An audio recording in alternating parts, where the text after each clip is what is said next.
In this session, we are going to talk about how to create and manage the embedded code in Power BI. Let's go to the Power BI services portal.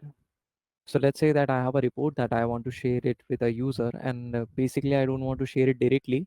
As an industry, we don't share these kind of links directly. We basically embed it into our website or any kind of portal so that the user can come over there and they can just interact with our reports. So in that case, what can I do?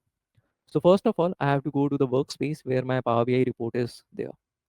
After going into the report, choose the report that you want to share. So let's say I want to share this Power BI course report. I will click over here. Now under the files, you can see this embed report option. Now I have got various options over here. The first one is the SharePort online. So you can basically share it on the SharePort. Then we have the website or portal, and then we have publish to web, that is the public platform. And also we have this developer playground. Now what I need to do is I will choose this website or portal. It would give me two codes. The first one is the direct link. So you can choose this link and the user can click on that link and they can directly land onto a report page. The second one is the HTML code that you can paste inside your website and then it can be embedded into that particular web page. So what I need to do is I will select this, copy it, and now I have basically the HTML code that is required to embed this report. How can you try it? So go to W3 schools, try it, search it on Google. So it would give you an HTML editor for you. Basically, you have to click on this first link, and here you can paste your HTML code to just try it out. In real life scenarios, you would be pasting that code into a web page to embed it, but I can just paste it over here for now and I can run it. So now you can see that I have got this report over here, and this would be the way in which it would be shown on your web page. Now there are multiple pages also, so the user can interact with these pages. So let's say that the user wants to interact with this page.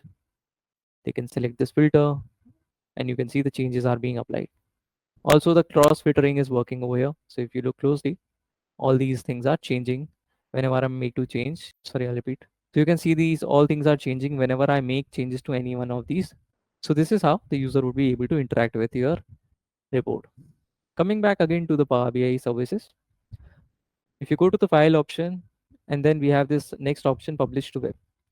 Now, if you click on this, it would tell you that you have to contact your admin to enable this code creation. So basically, whenever you are working in an organization, you must be having an admin level authority, or maybe some other person would be having that authority. So in that case, you have to gain some permission so that you can publish it on a public platform. But again, if you want to publish it, you can basically use this website or portal option as well. Now, how would you manage these codes? For example, if you publish it to the web, now the thing is that you need to manage these codes, whatever you have created.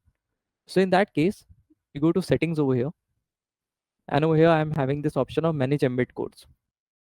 You can go over here, and whenever you would be creating any public platforms embedded code, they all would be shown over here, and over here you can easily manage them. For example, if you want to remove them, you can easily do that with the help of this particular page. So this was all about how to create a embedded code and also the manage code option that you can find over here.